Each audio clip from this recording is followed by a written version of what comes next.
This week, we are interviewing on the show one of the most famous English teachers in Croix. But he is also known to be a linguist, a journalist. He is also a spoken man in many associations. He is an MC, a master of ceremony. He is a dancer, and he is also a translator. Obviously, we are going to focus on his career as an English teacher. He is teaching in a lot of secondary schools and vocational schools as well. He is a mentor for a lot of young Haitians who are learning English. But when did his career start? How is everything going? And what are his plans or dreams for the future? These questions and even more are going to be answered in the episode 11 of Raoul the Teacher's class. Stick around. Good morning, Teacher Raoul. You are now listening to Raoul the Teacher's class, a podcast made for the EFL learners and with the EFL learners. One more thing before we start. If you are learning English and you are looking for a place to practice so you can improve your speaking skills, there's one place to think of: HBP English Club. This is a place where you can learn English through contests, motivational speeches, movies, stories, games, songs, debates, and so on. HBP English Club is where learners of all ages and all levels can improve their English. They make speaking English way easier. To contact them, like their Facebook page, HBP English Club, or give them a call on 4311-2830.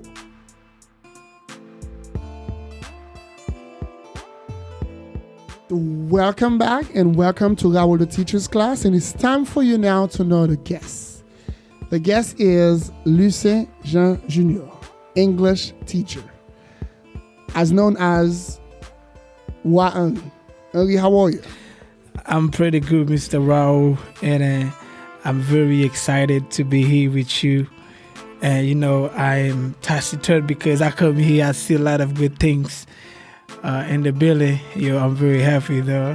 Good to have you, Henry. Of course. Yes. So this is a special edition that we are making with teachers. Mm-hmm. We're gonna start from this episode 11 to episode 20, where we are going to meet with teachers, talking about their experience and also being a motivation for the young learners who are inspired to be a teacher. Definitely. Okay. So how did all of this start? Like, tell us about why you started to learn English and when did it happen? But anyway, I gotta say thank you to my mother, because my mother has given birth to me and my biggest brother, Yvenel Lucien, because when I was in 7th grade, I'm used to seeing him speaking English, and I say, come on, that's one of the greatest beautiful language. And I say, come on, I have to speak it well. And I remember the first time that I went to an institute, it was very difficult for me to speak, even though every day I listen to American music. Every day I listen to a lot of great songs that could help me to speak English. And I went to Shakespearean. I don't know if you know Shakespearean. Was a law school in Croix. Okay. Like for like a school that I can say that has like 10 years. When I was teaching in it, and after I've been to go on, I went to go on, and I spent 2 years studying English. So you spent 2 years learning English. Yes, of course. And I was the first in my promotion. That's awesome. Yeah, of course. And after I said, no, man, I cannot stop there. Even though I was the first in my promotion, I gotta go further. You gotta go further, right? Yeah, of course. Yeah. And I have decided to go to the public university studying linguistics, and now I am an English teacher. All right, but just before that, tell us about your experience as an English learner. Was it easy? What was challenging? Tell us. But to me, it was not really difficult, because I remember there is a singer who used to say that his name is We Cross, and he says that cocaine running on my big vein. But me, I will change it. I will say English, like speaking English running on my big vein, because of course, because when I was learning English, I was not afraid to speak. I was not. I didn't have difficulty to master the rules. To me, it was so easy. When we talk about passion, do you want to share this story to the listeners? Because I know that you were practicing English with your dog. When you, Come on. Yeah. My teacher used to tell me, you don't have to be afraid to speak. You understand? Because in my area, I didn't have much G's to practice with me. Okay. I didn't have much people to practice.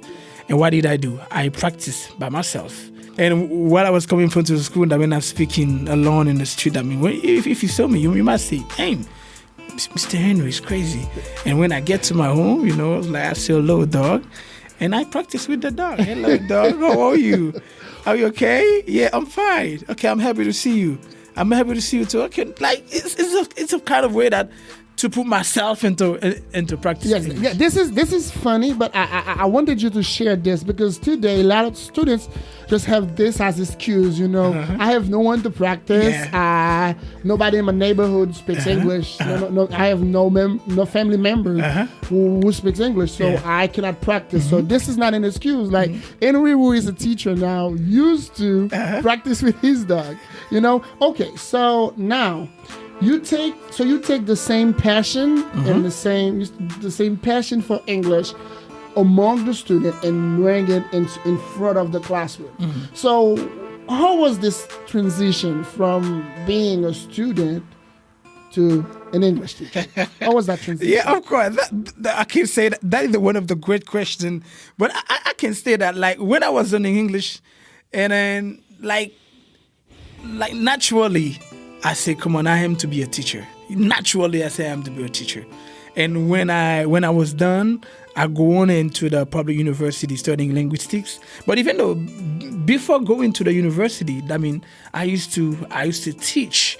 I mean, being from being a student to be a teacher, to me, it's something natural. It's something natural. It's not nobody. Because you had this inside of you, of right? course. Nobody forces me to say that when you finish learning English, you're going to teach. Because we have a lot of guys, they finish learning English and they don't go to teach. They go translating stuff like that. But me, like naturally, I say, come on, I gotta be a teacher. And being a teacher to me is something very special. Yeah. Because what happened is teaching is an art, right? Yeah, of course. Like any other art, you have to have it inside of you. You may be able to speak the language, but sharing the knowledge is something different. Yeah. Okay. So what is the challenge in this field as a teacher? What is challenging for you? We have many challenges because we have a lot of guys, they teach English. Sometimes people say, come on, I hate English because of the teacher. Sure. Sometimes people say to me, oh, I love English because the way the teacher Raul teaches English.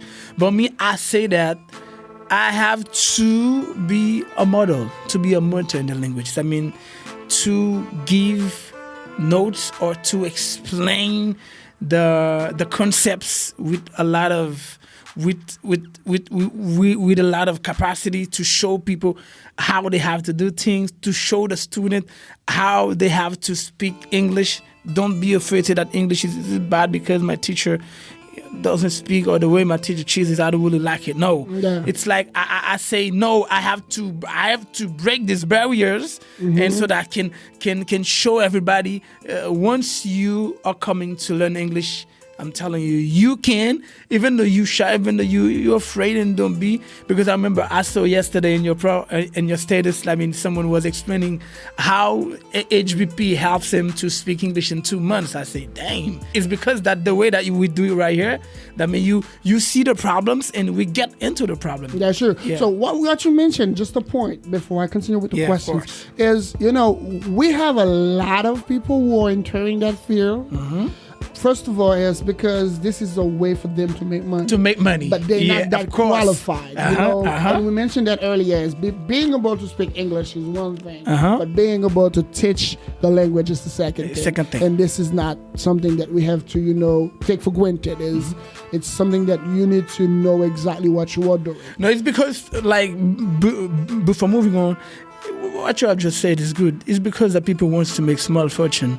I mean, they say that, guys, sometimes you see when you are talking to someone, you say, how long have you been learning English? And he said to me, and he says, for example, I've been English for 1 year, and now I am a teacher. Now, like, what? Now, it's a long process. Yeah, Come on. Because, of course, like, for example, the person is in book 2E, and you say, did you finish it? No, I didn't finish. And what are you doing now? I'm teaching English. Yeah. So we have a lot of teachers, but lack of qualifications. Definitely. They're not qualified. And that's the reason when we come with what ways, to show people to speak English, sometimes the niggas are not there frustrated.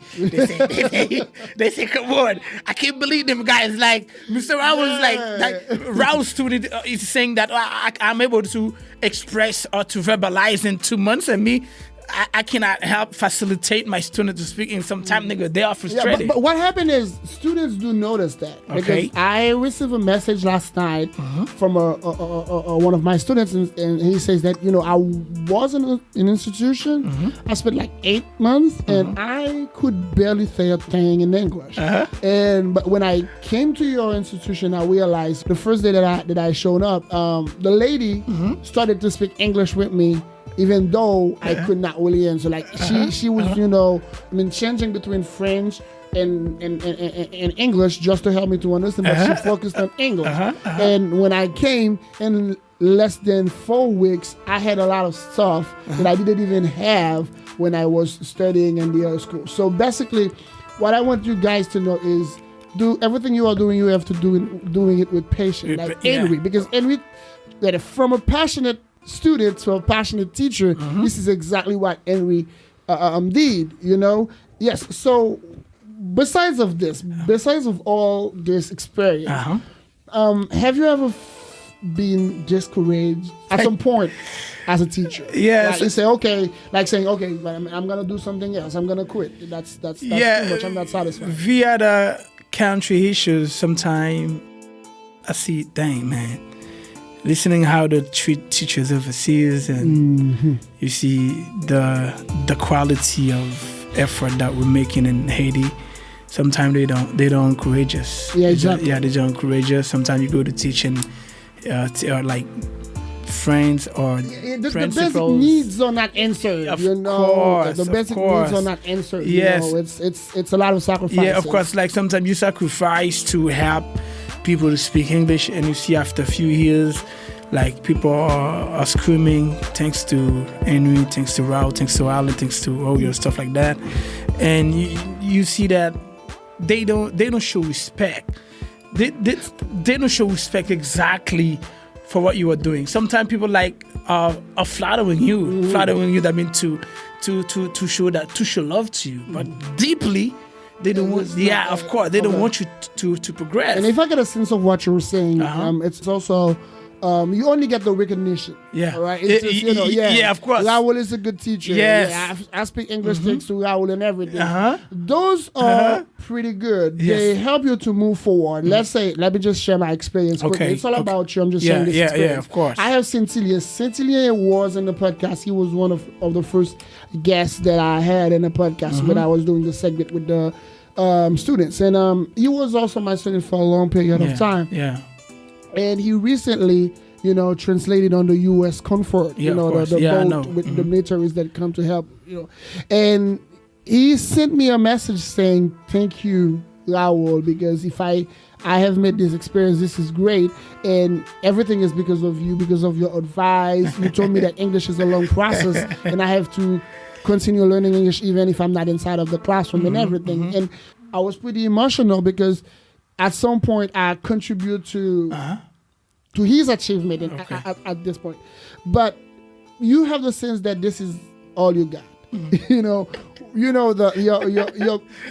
director never maybe give you a certificate of appreciation and everything. And we do know that they don't pay teachers. Yeah, well. come on, man. And but this, all of those issues that we put on the table, do they affect you at some point that you feel like quitting, or do you still? No, come on. Because as I have just said, Mr. Raul, teaching English is something natural.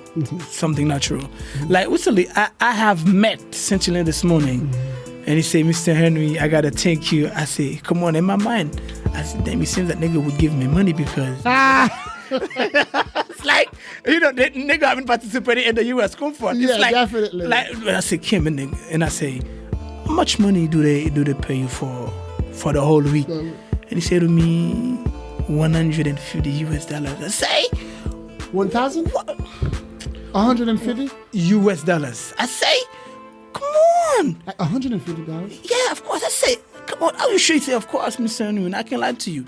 I mean, just to show you some time, even though you are teaching people, even though you are giving knowledge to students, directors, or school leaders, sometimes they love what you are doing, but they don't see you as a human being who want to have a great lifestyle. They love what you are doing, but they don't show love. All right, brother. So let's go with the next question. Besides all of this, do you think that your career as an English teacher gives you a sort of popularity in your community? Oh, come on, Mr. Raul, come on. Talking about popularity, I can say it's thanks to English. But even though I'm a radio host, I got my own broadcast on the radio. But in the... Yeah, you do broadcast, I do podcast. Yeah, of course. Yes, of course. Yeah, of course. And I can say that it's because of English. Yeah. That I have that. So is there a spot in Croix bouquet if I ask for any come on, I think everyone would know. But yeah, everyone would know. But I'm not gonna say 100%. Yeah. But if you go right there, you say teacher Wanri. But if you say junior, like them, nobody. Like junior. Where does nickname come from? It's like when my mother gave birth to me. It's like I was a big baby, and my godmother said to me, "Kid, man, that's the big. That's a king. Yeah, King Henry. They call me King Henry, and all my family, it seems that they love the name because of the king. If you go to my house, you say, "Hello, can I talk to Mr. Junior? Oh, Junior is upstairs." I mean, if you say, "Wow," they would say, "Oh, come on, wow, he's upstairs." Yeah. So and then this is the same thing for all of your students, because most of the students, they don't even know your real name. They do call you Henry. All right. So are you satisfied? Come on. Yeah. I'm satisfied in a while, but you know. Where do you see yourself in 5 years as a teacher? As a teacher. I don't know. Maybe we can move on to new projects. Yeah. First of all, my biggest dream right now is to have a master in the language. Okay, that's awesome. To have a master, and I'm planning, and I'll apply in many seats so that I can have a scholarship to go have the master, even though it's difficult. And after having this master, and try to have a PhD too, because life that can happen in 5 years. And again, that's what we mentioned. It's a question of qualifications, right? Yeah, of course, have a PhD and have a how can I say that?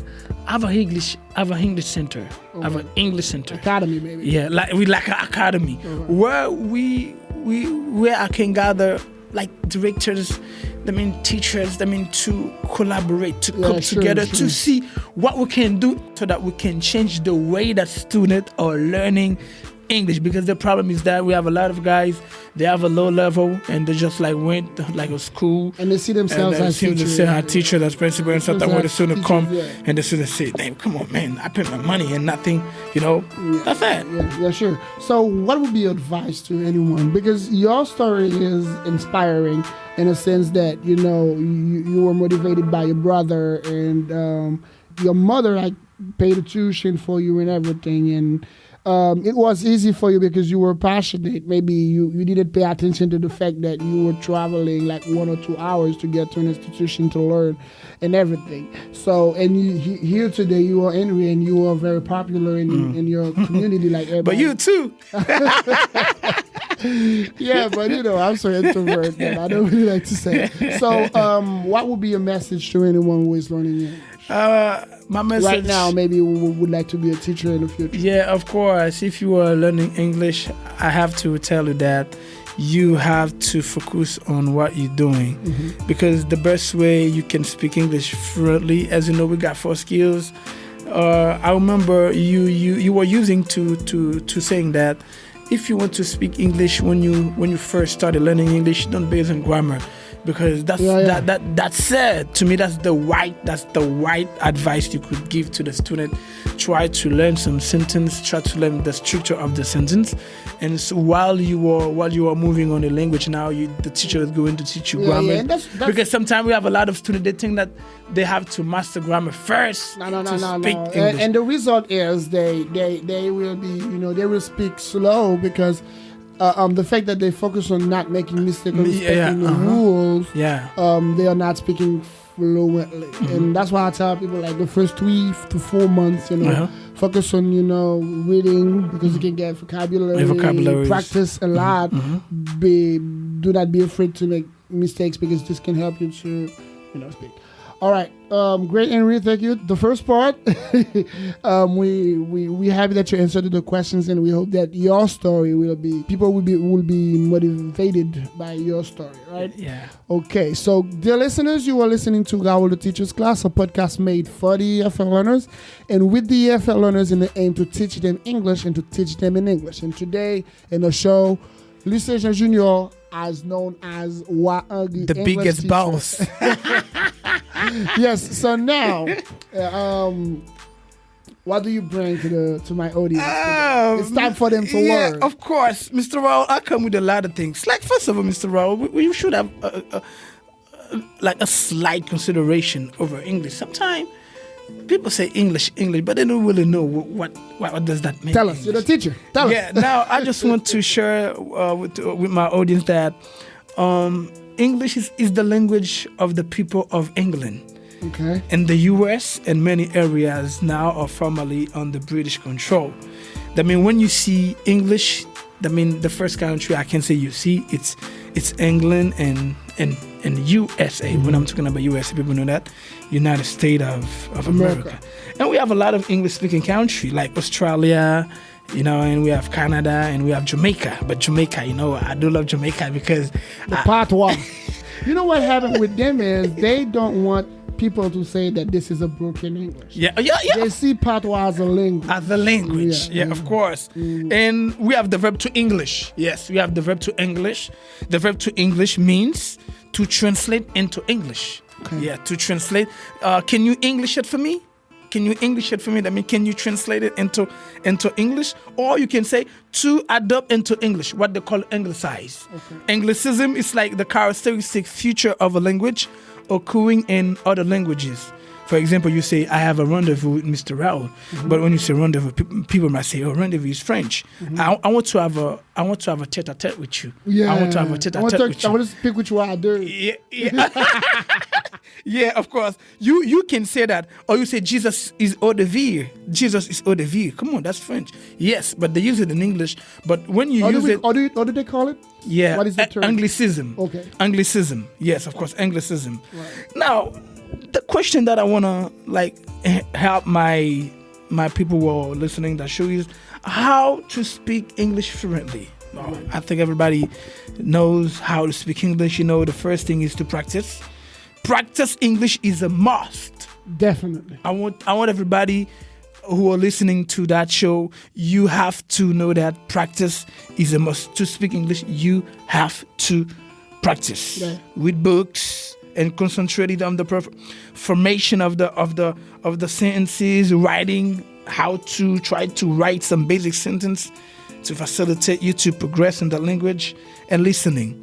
Listening how people speak. That is one of the great things. That's why when we teach, we always encourage the student to go to YouTube, to listen to Obama, to listen to a lot of native speakers, so that they can have. What happened again is, listening is a receptive skill. So when you listen, it's like your brain just receive information, because when you are producing in the language, everything that you have acquire or learn while learning English, you will certainly put them out, because you can only give what you got, right? Mm-hmm. That's why I encourage people to listen a lot, and this can also help them with their speaking, because all the skills are connected. The English language has a lot of slang. Damn, in class we used to get the I listen to you and Mr. Ali, and I say, come on. I mean, the student, they always want to put you in a trap. Yeah, exactly. Sometimes they get the word, they get a sling where they say, Mr. Raul. What does that mean? And they do know the meaning. They do know the meaning. I remember, Mr. Raul, I was teaching in Inako, because I remember, Inako, because you've been a teacher right there. Like, I don't know if you used to say that, if you know that son. I think some big Mitch. Sure. Like, there was a student, he has the sheet, and like he put the sheet under the bench, and he said, Teacher Henry, excuse me, what does that mean, big Mitch? I say, come on. What does that mean? I think I'm big Mitch. But me, I used to... It's a trap. It's a trap. Yeah, it's a trap. Yeah. And when I explain... And everything that he asked me, and I explained, he said, yo, man. You're good. You're good. I said, I said, how? And he said, because I got the sheet. I got the meanings with the sheet, and everything you say is good. I said, what the? Come on. Hey. One thing is, when you mentioned slang, we have that standard English, and lately in the previous episode, I talked about being formal and being informal. But students used to tell me that Henry is a little bit, he speaks like a guy from New York. His English is not that standard. He uses a lot of slangs and everything, a lot of expressions. So, what can you say about this? Come on, no, it's like I don't really like to speak slang, but even in the university too, when I'm speaking, I remember I was having a presentation in front of the class, and I speak English. Man, they didn't really catch me, and they say, "Come on, man, you speak slang," and the teacher and the professor says, "No, guys. It's not speaking slang. It seems that you got a problem. I mean, the word that you use is not on your field. We have standard words. We have like basic words. That mean, when I can speak and I use a lot of words that become a little bit unknown for you. That doesn't mean if I'm talking to Mr. Raul and Mr. Raul says a word that I don't understand, I say, damn, Mr. Raul is speaking slang. Because sometimes people confuse slang and patois. For example, we have some slang like they say, you are kidding. Like, give me a break. Give me a break. What's the matter with you? When you say what's the matter with you, that's slang. But we say, what's eating you? What's eating you? What's eating you is patois. What's eating you? Okay. We have a lot of expression that people use in the language. And don't forget, you cannot speak English without expressions. What is the importance of expressions? Expression, and idioms, of course, because students do love it. Yeah, of course.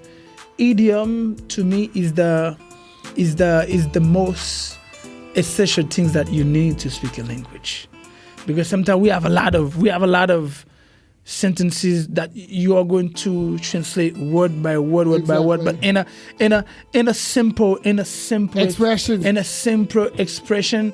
For example, I am with you, and you say, Mr. Raul was your best friend. Mr. Raul was your best friend. Why he did that to you? And I say, Mr. Raul was your right-hand man. It's like you're fluent. Yeah, of course. Yeah, I mean, idioms help you to also save time. The whole save time. But it is not really fair to when you speak to somebody so that you use idioms. Exactly. Yeah, because idioms are informal. Yeah, because we have a lot of guys when they speak idioms. I say they speak idioms. They don't speak English. Students do love that, right? All right, great. So you shared a lot with the guys. We shared a lot with the audience, and I hope that they have learned. Great. So one last thing you want to say? I think next time, Mr. Raul, in my second podcast, I'm going to talk a little bit about mastering the American accent. Sure. How to master the American accent. Okay, so you do know, listeners, that Henry is going to be in a house for a second time.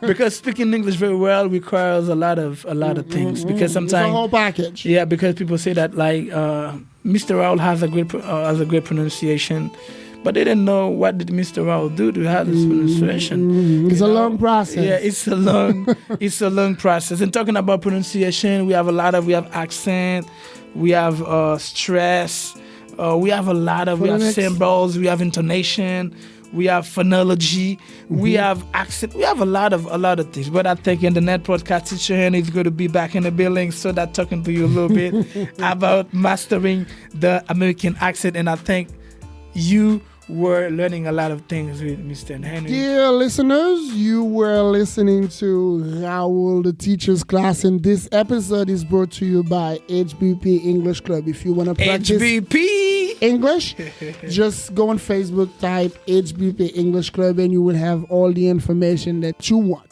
So our guest today was Henry. Henry, he is versatile. English teacher, dancer, translator, and everything.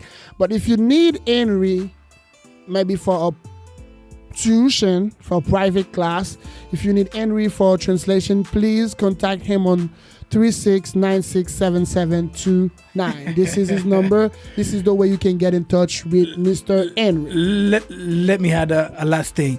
I want everybody knows that HBP is the right place to learn English in the town. And I'm telling you, that's Mr. Henry. Mr. Henry is known as the biggest boss. All right, guys, that was a pleasure to bring this podcast to you. And I want you to do one thing for me. Please like our Facebook page, Raul the Teacher's Class. Raul the Teacher as one word, apostrophe S, class. And also you can follow me, your host, on Twitter or Instagram at Raul the Teacher as one word. Thank you so much. That was a pleasure. Bye for now. Catch you soon. Peace.